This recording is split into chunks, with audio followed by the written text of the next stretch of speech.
इस ब्रह्मांड में हम सब मुसाफिर हैं।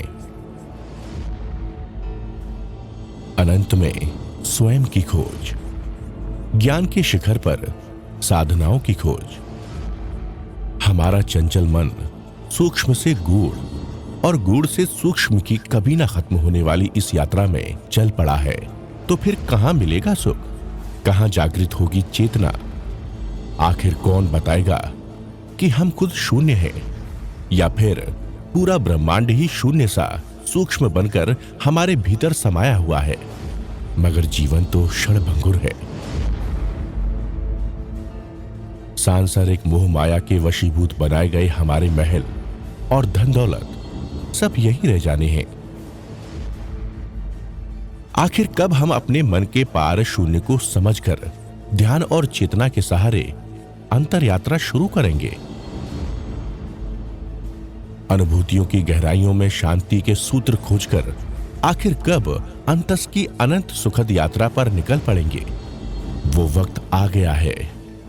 प्यारी गुरुवाणी है बड़ी ही। अरिहंत परमात्मा महाविधि क्षेत्र में विराजमान, जिनकी अनंत अनंत कृपा हम सब पर बरस रही, उस प्रभु की अनंत करुणा, अनंत मैत्री, अनंत ज्ञान, अनंत साधना को अनंत अनंत नमन, प्रार्थना, कृतज्ञता के भाव। शासनपति भगवान महावीर, जिनका धर्म शासन, धर्म संग, धर्म तीर्थ में हम सब धर्म का अमृत पान कर दें, उस प्रभु की साधना को, ज्ञान को, मैत्री को, करुणा को अनंत अनंत नमन। प्रभु सिद्ध बुद्ध और मुक्त हो गए प्रभु वाणी आज भी हमारे लिए कल्याण रूप है, मंगल रूप है। हम भी भगवान की वाणी सुन करके संसार सागर से पार हो सकते हैं, सिद्ध बुद्ध और मुक्त हो सकते हैं। आपके सामने चर्चा चली थी, दो धर्म भगवान ने फरमाए, साधु का धर्म और गृहस्थ का धर्म। गृहस्थ में 12 अनुव्रत हैं और साधु में 5 महाव्रत, 5 सुमति, 3 गुप्ती की साधना है।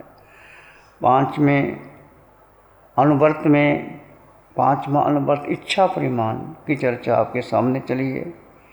संसार का जो मूल कारण है, जितना व्यक्ति इच्छा करता है उतना दुख उठाता है। आप समझते हैं जो धनवान है, जिनके पास बहुत पैसा, वो बहुत सुखी।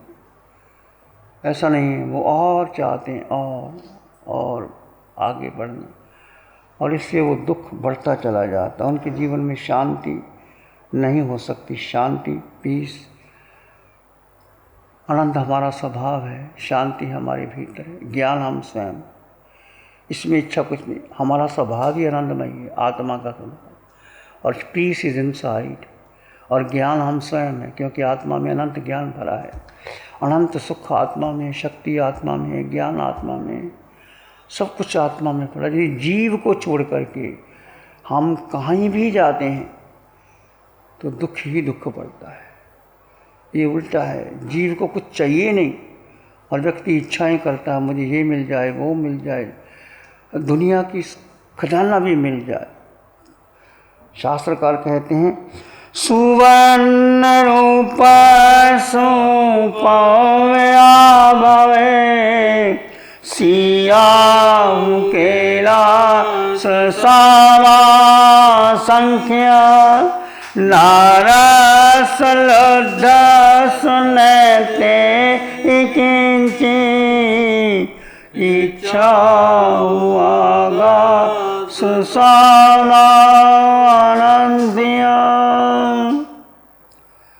सोने और चांदी के पहाड़, सोने और चांदी के पहाड़,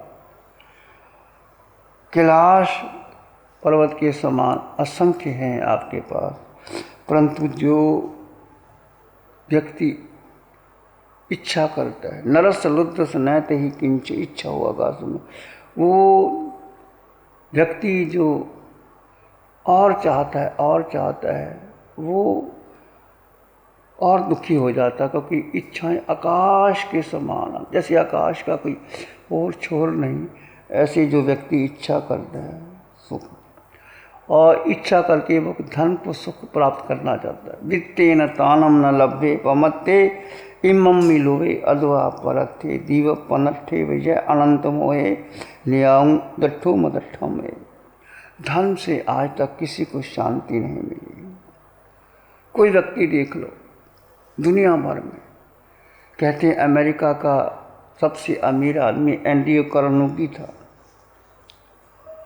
उसके पास $10 मिलियन। उसके सलाहकार आए कि एंड्रयू कार्नेगी तुम तो बहुत खुश सुखी हो, बताओ तुम्हें क्या चाहिए। उन्होंने कहा नहीं, मैं $100 मिलियन चाहता हूँ, तब मैं सुखी हो जाऊँ। 10 की जगह वो 100 चाहता है, परंतु वो सुखी नहीं था। अमेरिका का सबसे धनपति व्यक्ति, कहते 4 दिन के बाद उसकी मौत हो जाती। क्या प्राप्त किया उस आदमी ने? इतना धन पड़ा था, उसका उपभोग नहीं किया, और चाहता है व्यक्ति, और चाहता है, और चाहता है। इसलिए परिग्रह दुख का कारण है। सुखी कौन थे? पूनिया श्रावक। सुखी कौन थे? महात्मा गांधी। आराम से ज़िंदगी बिता सकते थे, बैरिस्टर पास थे, परंतु भारत की एक बुढ़िया को देखा कि उसके पास तन ढकने की साड़ी भी नहीं है, एक ही धोती है, वो पहनती है, सुखा लेती है दरवाज़ा बंद करके। तब गांधी ने सोचा कि मेरे देश की माँ बहन के पास एक तन ढकने को धोती साड़ी नहीं है, तो मुझे सूटेड बूटेड रहना शोभा नहीं देता। तब से गांधी ने कपड़े उतार दिए, एक लंगोटी और लाठी के सहारे चलते रहे, देश को आज़ाद दे रहे। बहुत प्रामाणिक था गांधी का जीवन। देश के पिता कहा, देश पिता महात्मा गांधी। और क्या था उनके पास? आज जितने भी तुम्हारे पास नोट हैं, उसके ऊपर गांधी की छाप। वो छाप ना हो तो नोट की कीमत है? कोई कीमत नहीं। परंतु उन्होंने कुछ भी अपना बैंक बैलेंस बुला के नहीं रखा था। वो बिल्कुल साधु थे, सिंपल थे। कहते थे एक बार वो सुबह का नाश्ता क्या करते थे, 5 खजूर पानी में उबाल देते थे, वो खाते थे। ड्यूटी रखी थी महादेव देसाई की। उसने सोचा गांधी को क्या पता लगता है, 5 जगह 10 खजूर दे दी। तो गांधी ने कहा आज तो खजूर बहुत ज़्यादा आ गई। उसने कहा अच्छा।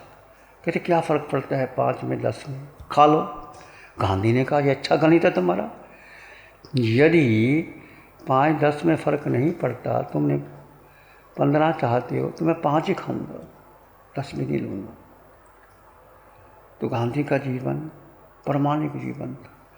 उनके आहार में, उनके वस्त्र में, उनके रहन सहन में, उनके बातचीत के ढंग में, कोई बड़े से बड़े आ जाए तो वो परवाह नहीं करते थे।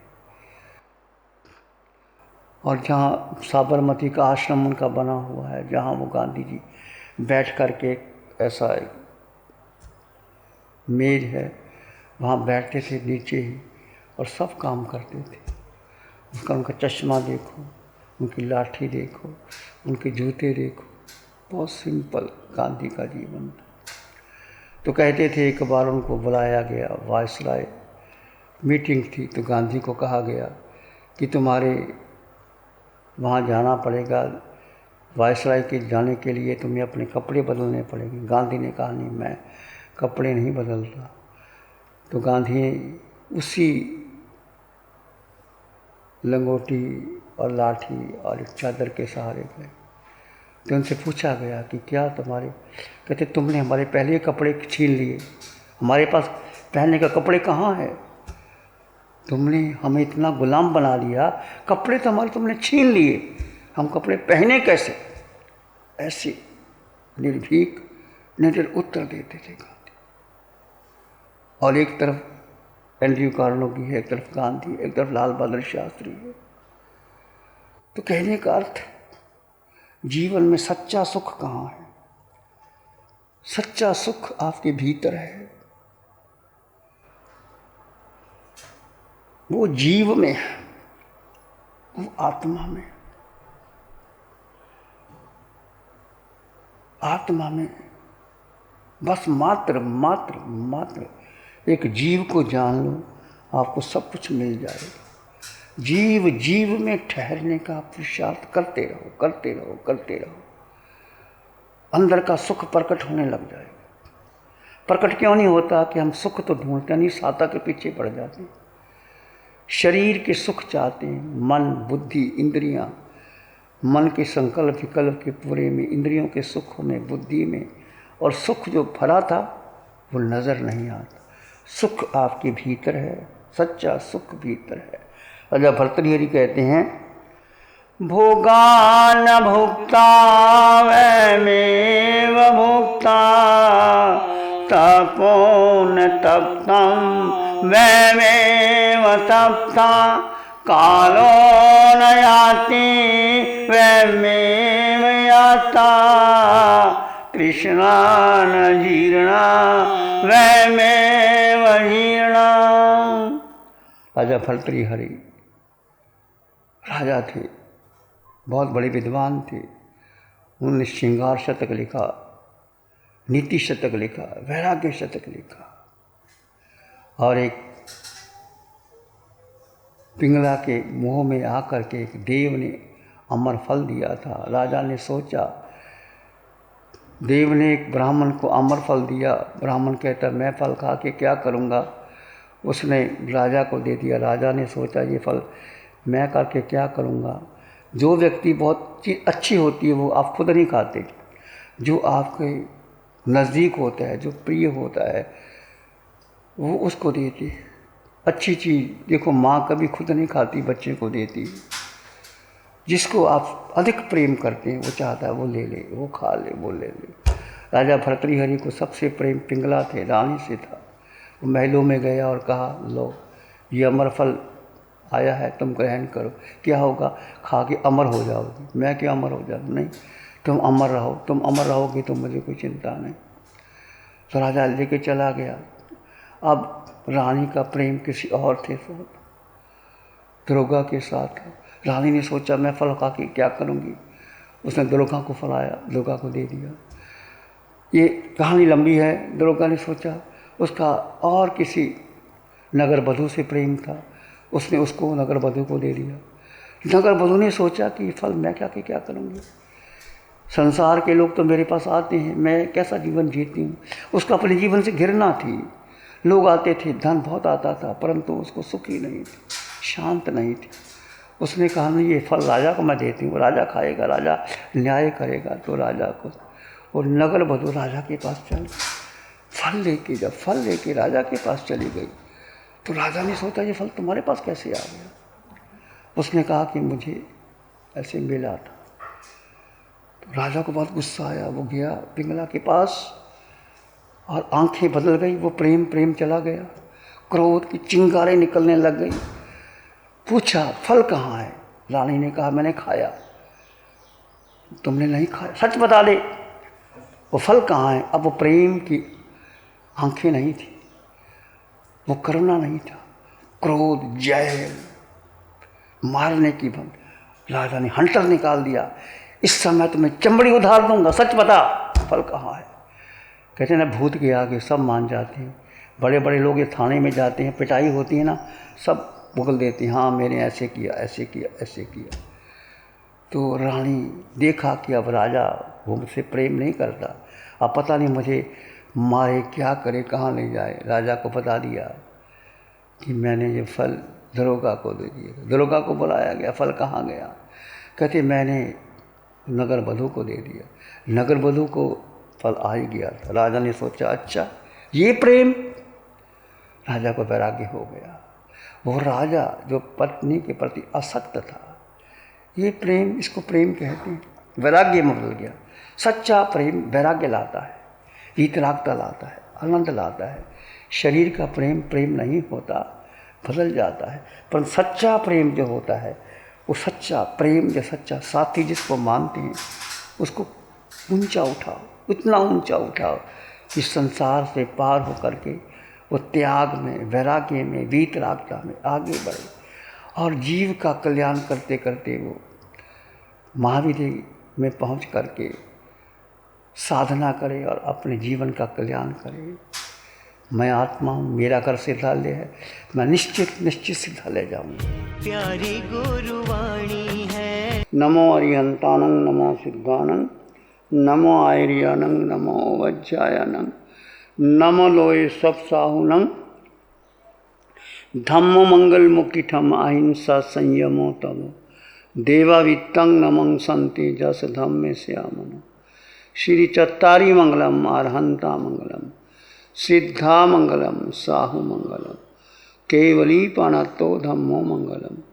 चत्तारी लोगोत्तम अरहंता लोगोत्तम सिद्धा लोगोत्तम साहु लोगोत्तम केवली पाणतो धम्मो लोगोत्तम।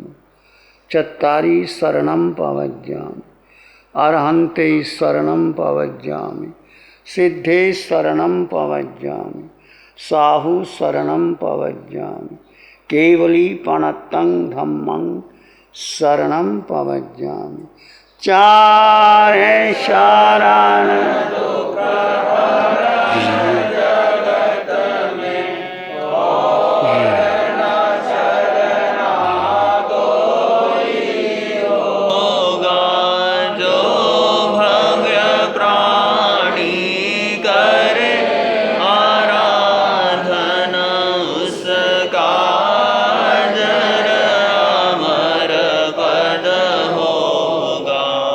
उसका सदा ही मंगल होगा।